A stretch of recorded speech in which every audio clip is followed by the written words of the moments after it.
class is going to follow a format known as specifications learning for both the structure of the course and the grading. Since this is a learning model that I suspect is going to be new for most of you, I wanted to start by explaining what it is, how it works, and why we're going to be using it for this course. The specifications learning model designs and then runs a class around a series of specifications or requirements for how students engage with the course content. You can think of engagement in this context as being less about the time and effort that you put into the work for the class, though it certainly includes both of those things. But it's more about all of the different things that you as students in this class need to do in order to successfully complete it. Now, success in completing a course can be measured in two different ways. We tend to think about this mostly in terms of the first way, which is that success equals earning a passing grade. Grades are a measure of learning, though. So the goal in taking a course is not actually the grade that you get on your transcript at the end, but what that grade measures, which is how much you learned. So for the purposes of this class, we're going to measure success in terms of the second way, which is in terms of learning, with success equaling first that you know more about the topic and/or that you understand it better, more deeply, and with more nuance and complexity at the end of the semester than you did at the beginning. And second, that you not only understand, but can also remember all of the topics, ideas, and concepts that were covered in the class after the class is ended. So here's how specifications learning works and how it's going to help you in terms of your success in learning when it comes to this course. There are 3 different learning levels for the class, and I want to be very clear up front that the assignments, the amount of work, and the amount of effort required to do that work are the same regardless of which level you choose.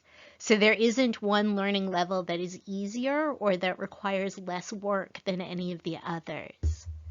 The difference between the learning levels, then, is not difficulty or effort, but rather the quality of the learning that you will achieve by the end of the course.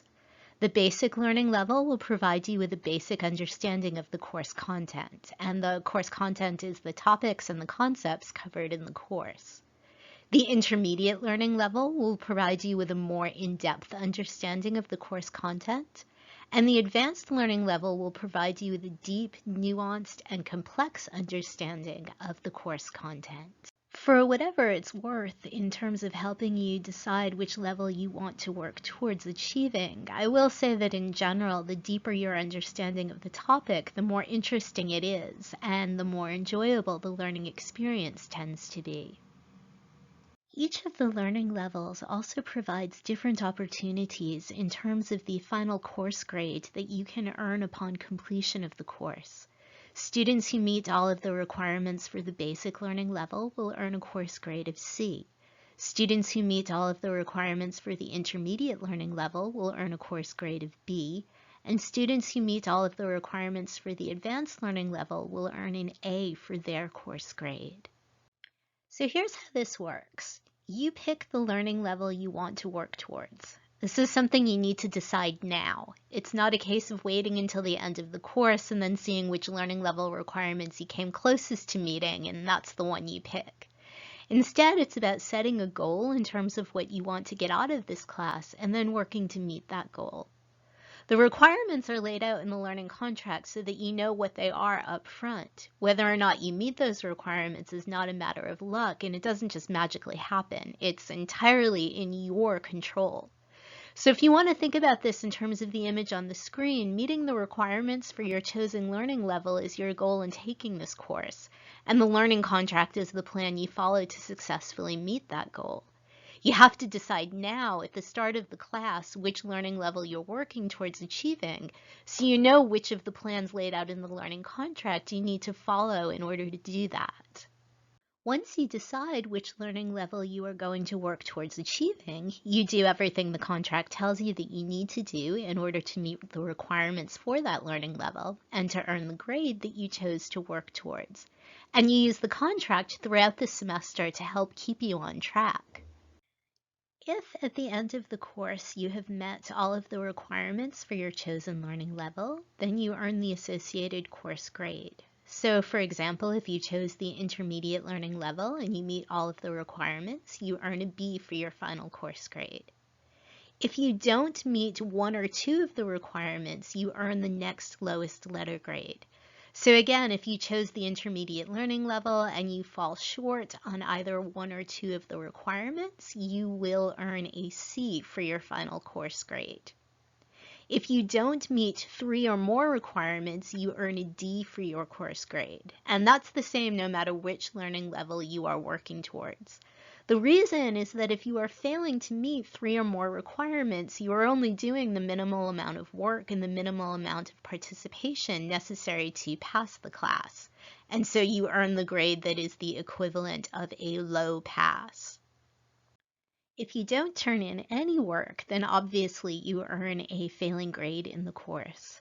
However, there are 2 other circumstances specified in the learning contract under which I reserve the right to assign a course grade of F to students who do still participate and turn in work. The first of these circumstances is if you fail to turn in at least half of the work for the course. 50% of the work equals 50% out of the 100% scale that is used to determine letter grades, and that 50% is equal to a failing grade. The second circumstance is if you turn in either all or most of your work at the end of the course, when it's too late to have any benefit or effectiveness in terms of your learning. So at this point, you might be wondering why we are using this model for learning in Film 116 and what the benefits are to using this model instead of the more traditional model for class structure and grading that you're used to and that most of your other classes probably follow. Well, there are 2 reasons that we're using this model, and those reasons are also the primary benefits to doing it. First, this model of learning foregrounds the role of students in learning. In other words, it foregrounds your role in the learning process. We tend to think about learning as being something that is mostly, if not solely, the responsibility of the teacher leading the class. We also tend to think that the only role that students play in learning is to show up and pay attention, and that by doing that, knowledge is somehow automatically and somewhat magically transferred to and absorbed by the students. But that's not actually how learning works at all. Learning is something you do. It's not something that happens to you. In other words, as students, you are active participants in the learning process. You are not passive recipients of the learning process. So the first benefit to using this model of learning is that by foregrounding your role in the learning process, it also empowers you by emphasizing that you, and only you, are the one who determines what you get out of this class, both in terms of what and how much you learn and in terms of the grades that you earn. It also empowers you as students by putting you on more equal footing with your professor, in this case, me. It might be helpful, therefore, to think about learning in this class as a partnership between me as the professor and you as the students. Your role in that partnership is to explore the ideas and concepts examined in this course, and my role in that partnership is to provide you with guidance, clarification when you're confused, correction when you misunderstand something, assistance and support as you do that. The other reason we are using the specifications learning model in this class, and the other benefit to using it, is that it provides transparency in terms of both the learning process and the requirements for succeeding in this course. It also provides transparency in terms of how grades are earned by you and how they are assessed or determined by me. Finally, it is my hope that all of that will help to alleviate the stress and anxiety that is often caused by the pressure on students to do well in school, however you determine what well means, since it means different things to different people. Now, I realize that for most of you, the fact that you have to choose a learning level to work towards by the middle of the first week of class is going to be a source of anxiety, particularly since this is a model of learning that is likely new to you, so you don't know how you'll do with it. And this is also a class that is new to you, so you have no idea what it's going to be like or what to expect. I get that. So I want to assure all of you that even though you have to choose a learning level right now, you are not locked into that decision forever. At the midpoint in the semester, I will be providing all of you with individualized midterm grade reports that will let you know how you are doing so far in meeting the requirements for the learning level that you choose. By then, you will also have a better idea of what the class is like. So at that point, you will have the opportunity to adjust your learning level either up or down if you want to. Now, you do only get one chance to adjust your learning level, and if you don't decide by the end of week 9 of the semester, which is the week after you will be receiving your midterm grade report, then you can't change it at all. But this at least gives you some flexibility in being able to ensure that by the second half of the semester, you are working towards a learning level that you can actually achieve. When you take a look at the learning contract, each requirement in the contract corresponds to one component of this course. Each of those components adds something to the course, and each one contributes to your learning in a different way. There are none that are trivial, and they are all equally important. None of those components matter more or less than any others.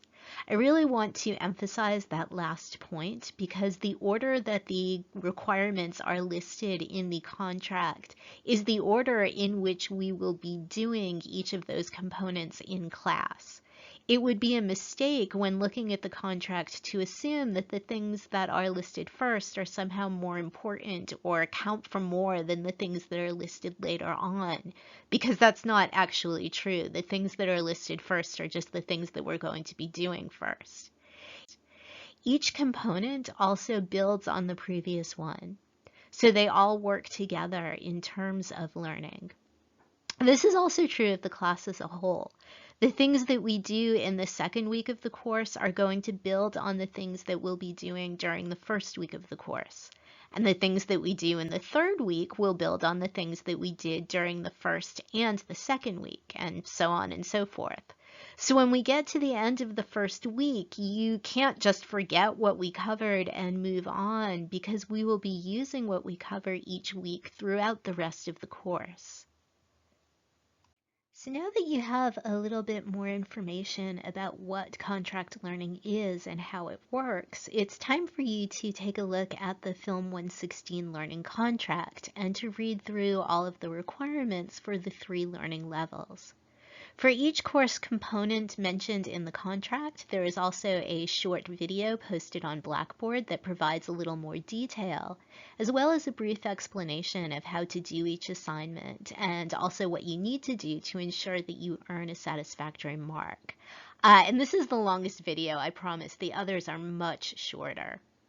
When you're done, email me with any questions that you have about the learning levels or about the course requirements.